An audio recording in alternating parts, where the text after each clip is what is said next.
बिल्कुल बेसिक से उठाएंगे और बेसिक से पढ़ाते पढ़ाते वहां तक ले जाएंगे जहां तक आपको पहली रैंक की आवश्यकता है। ऐसे टारगेट नहीं सेट करने हैं जोशीले वाले, नहीं तो क्या है 2 दिन बाद औंधे मुंह गिरोगे, ठीक है, और थोड़ा सा डिप्रेशन अलग लेके आ जाओगे। ये जो है फ्यूचर क्वेश्चन होंगे नीट के। हाँ भाई बच्चों, सभी बच्चे सबसे पहले ये देख लें कि ऑडियो और वीडियो क्लियर है या नहीं। मैं क्लास में 10 मिनट पहले एंट्री ले रहा हूँ, है ना। इसका मतलब ये नहीं है कि अभी क्लास स्टार्ट कर देंगे। सबसे पहले हम लोग एक दूसरे को जानेंगे,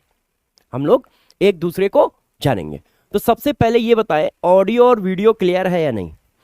गुड मॉर्निंग बच्चों, good morning, very very good morning. बेटा ये आज के दिन की शुरुआत नहीं है, ये आज के दिन की शुरुआत नहीं है, ये आपके फ्यूचर की शुरुआत है। तो ध्यान रखना, कदम हम लोगों को ऐसे बढ़ाने हैं कि पीछे वापस ना लेना पड़े और हमेशा आगे बढ़ते चले जाए। तो इसलिए ध्यान रखिएगा, ये आज के दिन की शुरुआत नहीं है, ये लाइफ की शुरुआत है। वो शुरुआत है तुम्हारे कैरियर की जिससे तुम बुलंदियों को छुओगे, अपने माँ बाप का नाम रोशन करोगे, अपने भाई बहन की हेल्प करोगे, ऐसा कुछ कर पाओगे, ठीक है ना। तो सभी बच्चे तैयारी कर ले, एक कॉपी ले ले, एक पेन ले ले, हाँ, फिर हम लोग क्लास को स्टार्ट करेंगे। और कोई भी बच्चा टेंशन ना ले किसी भी तरह की।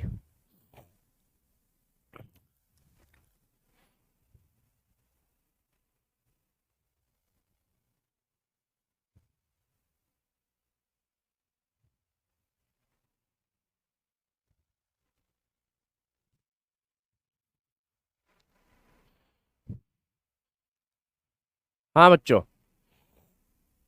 गुड। सभी बच्चों को ऑडियो वीडियो क्लियर है, एक बार ये बता दो। अच्छा, हाँ बेटा, आप सुबह से वेट कर रहे हैं तो मैं कल से वेट कर रहा हूँ आप लोगों की क्लास लेने का। मैं भी बहुत एक्साइटेड हूँ, है ना। आज नई मुलाकात है और इस जर्नी में हम लोग दोनों लोग मिलके 8-9 महीने बिताएंगे और फिर डॉक्टर बन के निकालेंगे आपको, है ना।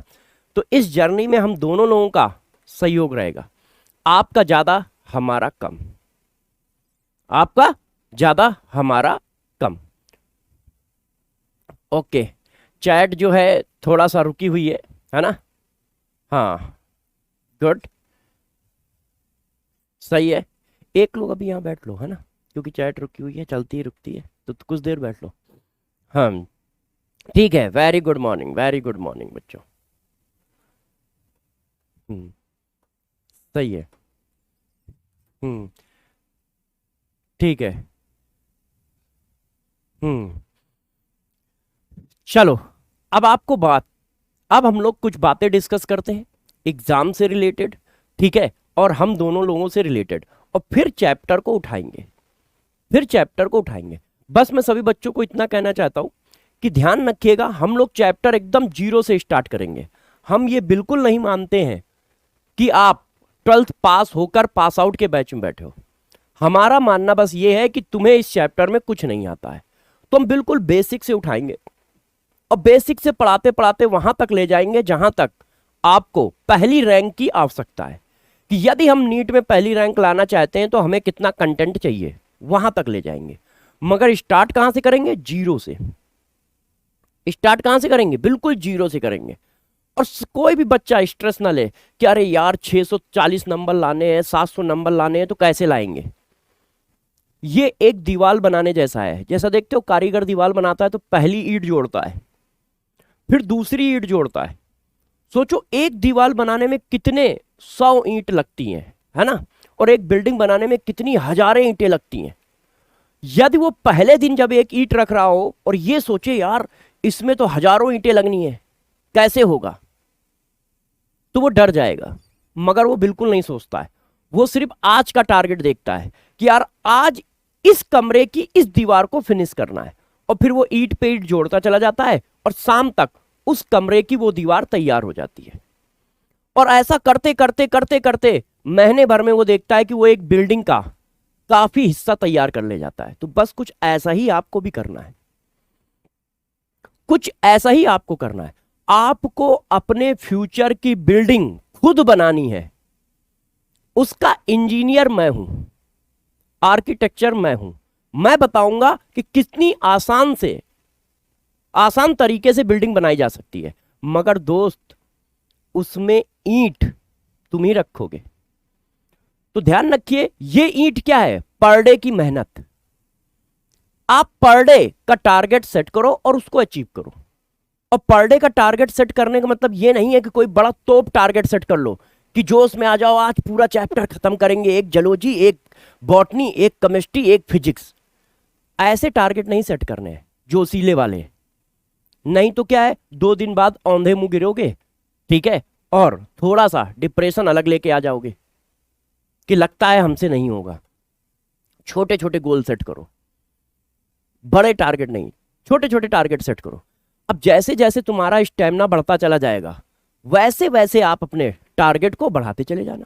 तो जैसे आज पहला दिन है, तो आप सिर्फ इस बात को सेट करो कि हम सभी टीचरों की बात सुनेंगे और हर टीचर के जो पढ़ाने का तरीका है, उस तरीके में सर ने जो जो कहा है उसका एक प्लान बनाएंगे और उसको फॉलो करेंगे। ठीक है, केमिस्ट्री वाले सर ने जो कहा है वो, फिजिक्स वाले सर ने जो कहा है वो। अच्छा हाँ यार, एक बात तो मैं बताना ही भूल गया, पहले ये कंप्लीट कर लूं फिर एक बात बताता हूं। तो इस तरह से आप पर डे का टारगेट सेट करोगे और उसको अचीव करने की कोशिश करोगे और जी जान लगा के कोशिश करोगे। अब पर डे के टारगेट क्या होंगे वो मैं अभी बैच के अंदर जाके बता दूंगा, ठीक है। ये तो मैं भूल ही गया था कि बहुत सारे ऐसे भी बच्चे होंगे जो मुझे जानते ही नहीं होंगे। मैं तो एज यूजुअल आके खड़ा हो गया, मुझे लगा सारे बच्चे वैसे पहले से जानते हैं तो अभी भी जानते होंगे। तुम पहले मैं अपने बारे में कुछ बता दूं यार, ठीक है, और फिर पढ़ाई की बातें भी कर लेंगे। हाँ, गुड मॉर्निंग, गुड मॉर्निंग। तो देखो यार, अपने बारे में मैं बता देता हूं, ठीक है, कि मेरे बारे में कुछ बातें हैं वो क्या है। देखो, मेरा पूरा नाम सर्वेश दीक्षित है ना। सर्वेश दीक्षित, केमिस्ट्री पढ़ाता हूं, ठीक है। आपके बैच में फिजिकल केमिस्ट्री पढ़ाऊंगा। 18 साल से पढ़ा रहा हूं, 18 साल से पढ़ा रहा हूं। इसका मतलब इस बैच में बहुत सारे ऐसे बच्चे होंगे जितनी उम्र उनकी नहीं होगी। ऐसे बहुत सारे बच्चे होंगे जो 18 साल के अभी नहीं हुए होंगे। उतने साल से तो पढ़ा ही रहा हूं हमेशा, मतलब कहीं पे एचओडी रहा, कहीं सीनियर टीचर रहा, और कहां कहां पढ़ाया है वो देखो ये लिखा हुआ है। रैंक कौन सी प्रोड्यूस की है, तो यार ये देखो रैंक है। आप ये मान के चलो इन्हीं में से कोई एक रैंक आपकी भी आनी चाहिए, इन्हीं में से कोई एक रैंक आपकी भी आनी चाहिए, ठीक है। तो आप भी इन रैंकों के लिए तैयार हो जाओ, इन रैंकों के लिए तैयार हो जाओ। हमारा टारगेट होता है हर साल हजारों, हजारों का मतलब 1500, 2000, 1200, 1100 डॉक्टर रिलीज करना पीडब्ल्यू से। तो उन्हीं में आप भी आइए। हाँ, गुड मॉर्निंग, गुड मॉर्निंग। अब जरा देखो यार बच्चों, हम लोग करेंगे क्या बैच के अंदर। अब बैच के अंदर की बात पढ़ाता हूं, गौर से देखो बैच के अंदर क्या करेंगे। आपको जब भी मैं कोई लेक्चर पढ़ाऊंगा, जैसे आज का लेक्चर पढ़ाऊंगा, तो आज का लेक्चर खत्म हो गया, आज तो पहला लेक्चर है। जब आप कल क्लास की स्टार्टिंग करोगे, तो जब कल की क्लास स्टार्ट होगी ना, तो सबसे पहले ये आएगा QHD, सबसे पहले ये। इसमें मैं क्या करता हूं, 2 क्वेश्चन बच्चों को देता हूं। ये पुराने लेक्चर से रिलेटेड क्वेश्चन होते हैं, मतलब जो लास्ट क्लास में आपने लेक्चर पढ़ा उससे सीखा क्या। तो QHD में क्या होता है, क्वेश्चन बाय सर्वेश दीक्षित। ये न्यू क्वेश्चन होते हैं, मतलब मैं हाथ से लिख के टाइप कराता हूं। ये किसी बुक से उठाए हुए क्वेश्चन नहीं होते, किसी पेपर के क्वेश्चन नहीं होते। तो इसमें क्या होता है, इससे बच्चे को यह सीखने को मिलता है कि जो पिछला क्लास उसने किया था उससे सीखा कितना। रटा रटाया क्वेश्चन उसको मिलेगा नहीं। तो वहां पर एक टेस्टिंग होती है कि जो हम पढ़ते जा रहे हैं उससे हम सीखते कितने जा रहे हैं। तो ये जो होते हैं, ये क्वेश्चन बहुत इंपॉर्टेंट होते हैं। और इन क्वेश्चन का नाम क्या हुआ, क्वेश्चन बाय सर्वेश दीक्षित। ये जो है फ्यूचर क्वेश्चन होंगे नीट के, मतलब नीट में ऐसे क्वेश्चन आ सकते हैं, नीट में ऐसे क्वेश्चन आ सकते हैं। ये किसी बुक से टाइप हुए क्वेश्चन नहीं होते हैं। आप स्क्रीनशॉट लेके इनका गूगल पे आंसर ढूंढोगे ना, नहीं मिलेगा।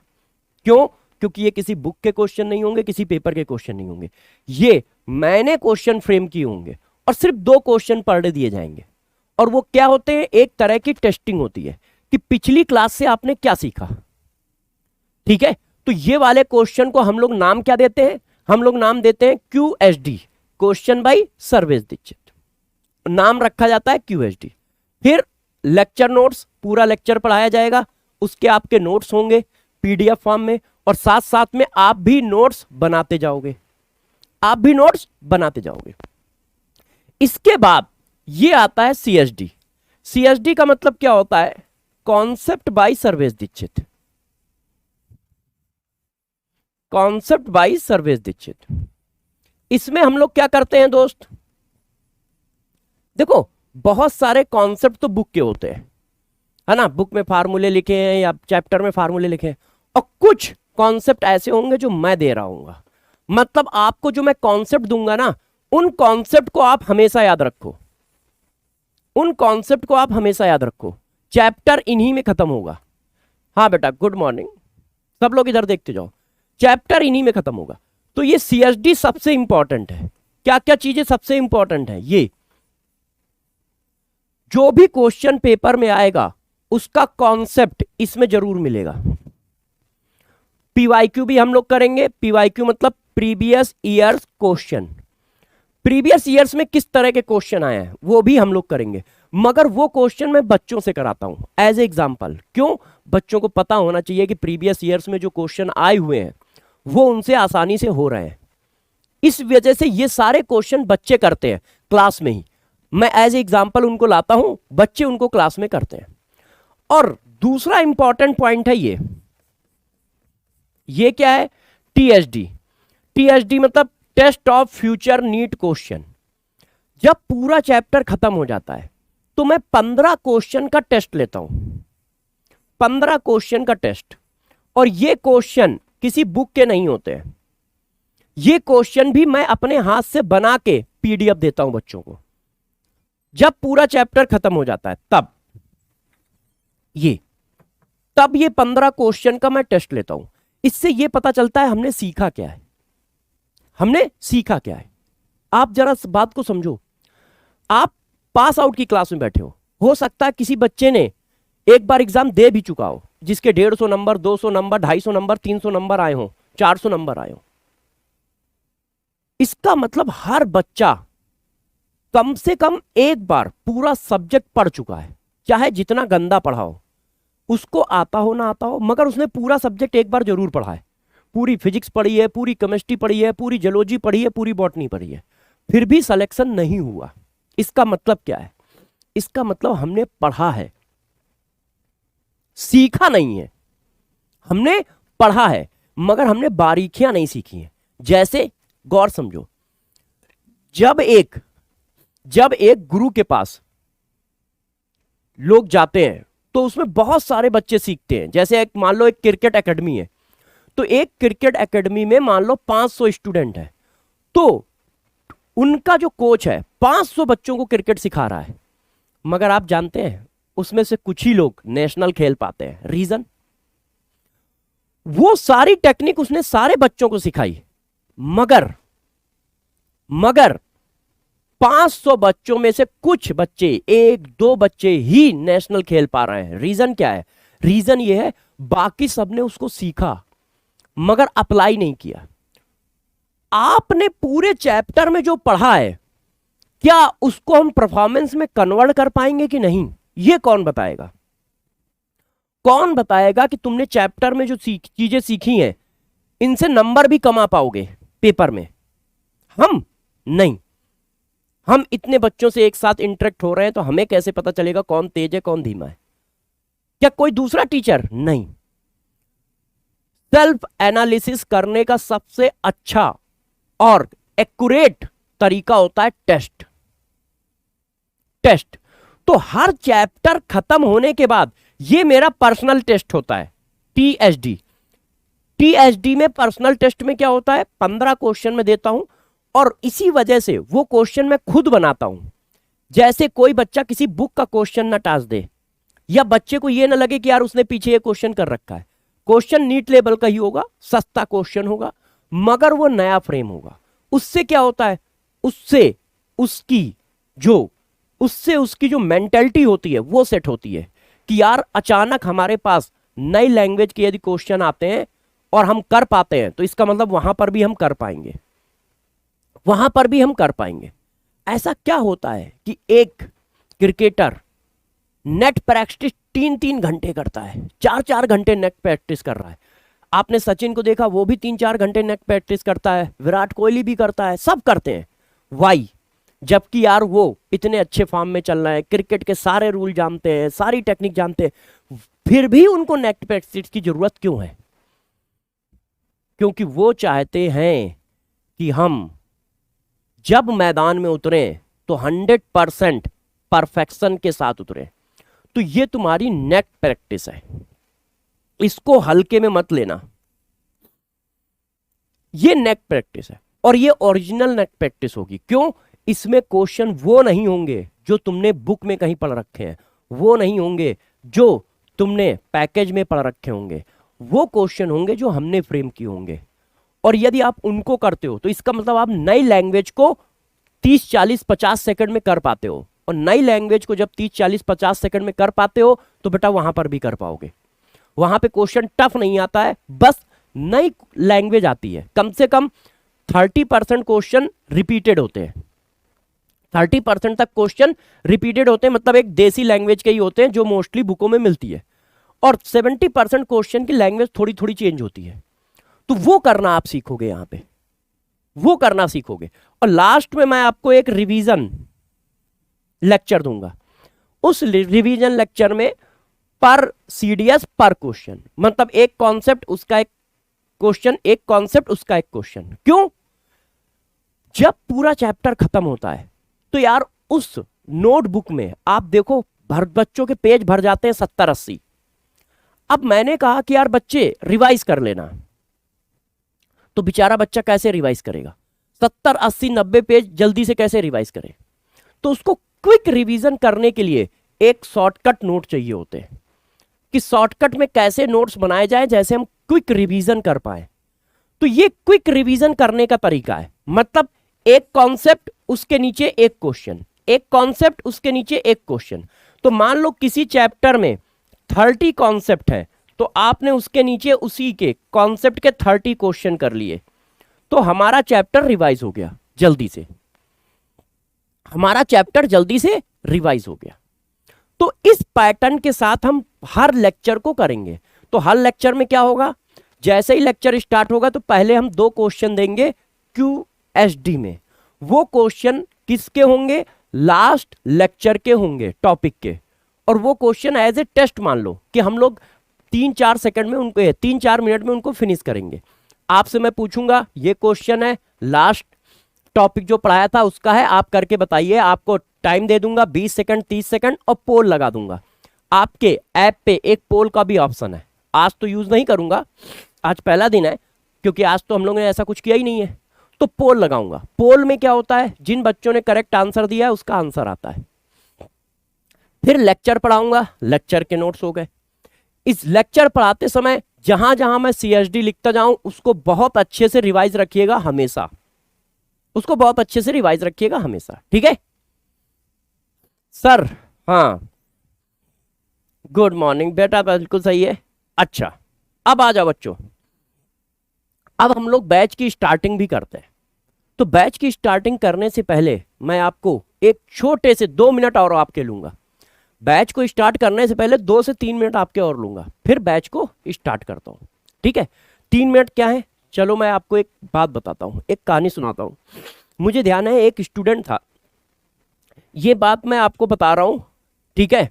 ये बात मैं आपको बता रहा हूं ऑनलाइन की। जब फर्स्ट लॉकडाउन लगा था तो एक स्टूडेंट था, ठीक है, नॉर्मल स्टूडेंट था, उसके नंबर आए थे, उससे पहले जो नीट हुआ था उसमें उसके नंबर आए थे 180 या 185 नंबर आए थे टोटल 180 या 85 नंबर आए थे उसके टोटल। नॉर्मल स्टूडेंट था। तो उससे मेरी बात हुई तो उसने कहा कि सर यार हमारा तो कभी होगा ही नहीं, क्योंकि टोटल मेरे 180-85 आए।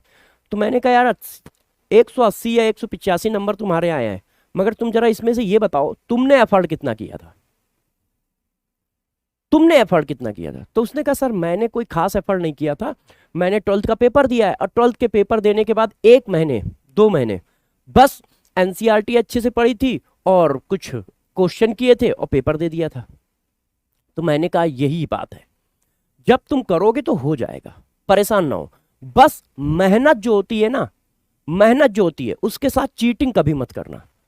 मतलब तुम दिखा रहे हो कि हम मेहनत कर रहे हैं, तुम दिखा रहे हो कि हम पढ़ाई कर रहे हैं, मगर रियलिटी में तुम पढ़ाई नहीं कर रहे हो। सो आप नहीं चलेगा टीचिंग के मेहनत के साथ। तो उसने कहा नहीं सर हम सो आप नहीं करेंगे, हम जब भी पढ़ेंगे जी जान लगा के पढ़ेंगे। और वो लगातार पढ़ता गया। अपने ही यहां बैच में था पीडब्ल्यू बैच। ये सबसे पहले साल की बात बता रहा हूं, जो यकीन, जिसको हम लोग सबसे पहला यकीन कहते हैं, जिसमें अलग सर के वीडियो थे, अलग सर भी पढ़ाते थे। वो लगातार पढ़ता रहा, लगातार पढ़ता रहा, लगातार पढ़ता रहा। नंबर धीरे धीरे बढ़ते रहे। ठीक है, 220 हुए, 230 हुए, 240 हुए, 250 हुए। जैसे जैसे वो टीचरों से पढ़ता गया और नंबर बढ़ते चले गए।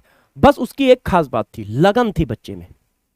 मैं ये नहीं कह रहा वो बहुत तेज था, क्योंकि मैं जानता था उसको, मगर उसमें लगन थी। मतलब वो अपना पूरा बेस्ट एफर्ट डालता था। बच्चे का नाम भी बता देता हूं, है ना, बच्चे का नाम भी बता देता हूं, है ना, महेश नाम था उसका, महेश। वो पूरी लगन से पढ़ता था, अपने आप बेस्ट देता था, जी जान लगा के। धीरे धीरे पढ़ता रहा, पढ़ता रहा, पढ़ता रहा। ठीक है, कभी कम नंबर भी आए, 400 पहुंचे तो कभी 400 नंबर आ रहे थे, फिर लगातार 350 आ गए, 450 आ गए। मगर वो डटा रहा और टीचरों के नोट्स को रिवाइज करता गया। तो जैसे जैसे वो सिलेबस पढ़ता चला गया और चीजों को रिवाइज करता चला गया, उसके नंबर 2, 4, 6, 10 बढ़ते चले गए, हर टेस्ट में बढ़ते चले गए। जब लास्ट तक पहुंचा तो उसके नंबर आ रहे थे 580 से लेके 630 के आसपास, जो सबसे लास्ट में टेस्ट होते हैं, फुल टेस्ट। तो वो डर रहा था कि सर हम बॉर्डर लाइन पे आ गए हैं, 580 से लेके 630 नंबर तक आ रहे हैं। मैंने कहा बेटा लास्ट टाइम है, एफर्ट मार दो, पूरी जान लगा दो। मैंने कहा रिवीजन खूब तगड़ा रखना। उसने पूरी ताकत लगाई, पूरी ताकत लगाई, और वो एमबीबीएस बन गया। रैंक बहुत नहीं आई है कि 100 रैंक आई हो, 400 रैंक आई हो, 300 रैंक आई हो, मगर दोस्त 185 से लेके 610 नंबर, 615 नंबर लाना बहुत टफ काम था, और वो उसने करके दिखाया। मैं सबसे ज्यादा उस बच्चे को ध्यान रखता हूं। मतलब मेरे दिमाग में वो बच्चा आज भी है, मगर जिन्होंने 20 रैंक लाई, 40 रैंक लाई, वो मेरे दिमाग में नहीं है। क्यों? क्योंकि मैं उसके साहस को सलाम करता हूं, महेश के साहस को। यार जिस बच्चे के इतने कम नंबर हो तो बच्चे डरते हैं कि हमसे नहीं होगा, डरते हैं हमसे नहीं होगा। वो जब आके खड़ा होता है और ये कहता है कि नहीं हमसे होगा, और पॉजिटिव एटीट्यूड के साथ जान लगाता है और लास्ट में करके निकलता है, तो उस बच्चे को सलूट इसलिए करना पड़ता है क्योंकि उसने ऐसी जंग लड़ी है जिसमें उसको डीमोटिवेट करने वाले 1000 लोग थे। घर से लेके, दोस्त से लेके, रिश्तेदार से लेके, टीचर तक, कि यार तुम्हारे टोटल 180 नंबर है, तुम कैसे सेलेक्ट हो सकते हो।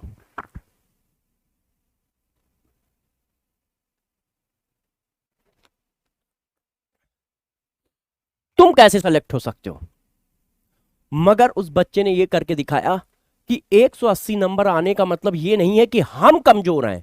180 नंबर आने का मतलब है हमने पीछे पढ़ाई नहीं की थी, इसलिए मेरे इतने कम नंबर है, इसलिए इतने कम नंबर है। तो मैं बस इतना ही कहना चाहूंगा कि आप लोग ग्रेजुअली इंक्रीज करते रहोगे, मगर मेहनत के साथ चीटिंग मत करना, नहीं तो वो आपके फ्यूचर के साथ चीटिंग कर देगी।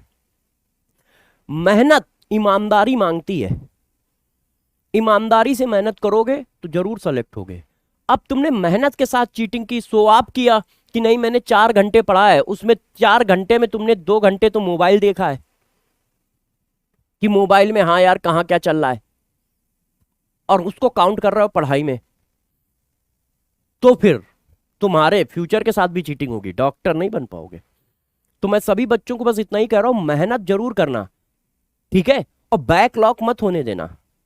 बैकलॉग एक ऐसी बीमारी है कि जब बढ़ती जाएगी तो आपके सिलेक्शन को खींचती चली जाएगी, आपका सिलेक्शन डूबता चला जाएगा। कोई भी बच्चा बैकलॉग ना करे, कोई भी बच्चा बैकलॉग को ना बनने दे कि नहीं बैकलॉग बना रहा है। हाँ, गुड मॉर्निंग बच्चों। चलो अच्छा, अब पढ़ाना भी स्टार्ट करते हैं, बाकी बातें हम लोग बैच के अंदर करते रहेंगे, है ना। अब मैं पढ़ाना स्टार्ट कर देता हूं। मगर इस बात को ध्यान रखिएगा, मैं बार बार बोल रहा हूं कि बैकलॉग नहीं बनना चाहिए। पर डे का काम पर डे करिएगा।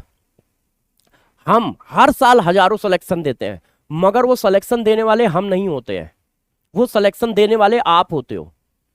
बच्चे मेरे सिलेक्शन देते हैं, हम नहीं देते हैं। हम तो सिर्फ उनको कोच करते हैं, पढ़ाते हैं। हम उनको सिस्टम सिखाते हैं कि देखो यार, हम हमेशा नया क्वेश्चन देंगे, जैसे उस दिन के लिए तुम प्रिपेयर हो सको कि अचानक नया क्वेश्चन आएगा तो तुम कैसे उसको खेल के सही कर पाओगे। हम तुम्हें ऐसा पढ़ाएंगे कि पेपर में आएगा वो चीज, मगर बेटा दोस्त, करने की क्षमता तुम्हारे अंदर होनी चाहिए, वो मेहनत तुम्हें करनी पड़ेगी। ठीक है, तो सारी बातें हम करेंगे, मगर हमारे साथ तुम्हारा भी सहयोग होगा। हम सिलेक्शन में 30% का वेटेज रखते हैं और 70 से 80% का वेटेज तुम रखते हो। तो ध्यान रखना, सिलेक्शन तुम्हारे हाथों में है, हमारे हाथों में नहीं है, हमारे हाथों में नहीं है। यदि तुमसे कोई कहता है कि हम सिलेक्शन देते हैं, मतलब टीचर सिलेक्शन देता है, तो इसका मतलब वो सबसे ज्यादा बड़ा झूठ बोलता है। यदि मैं टीचर सिलेक्शन देता तो पिछली साल यकीन के पूरे बच्चे हमारे ही होते, मतलब सिर्फ डॉक्टर यकीन के ही बच्चे बने होते और दुनिया में कोई डॉक्टर ही नहीं बनता। और जबकि हम क्या करते हैं, हर 8वां या हर 7वां बच्चा यकीन का होता है, किसी भी कॉलेज में यकीन बैच का होता है। तो ध्यान रखिएगा, सिलेक्शन हम दोनों के मिलने से आएगा और उसमें आपका बड़ा रोल होगा, आपकी मेहनत का रोल होगा। ठीक है,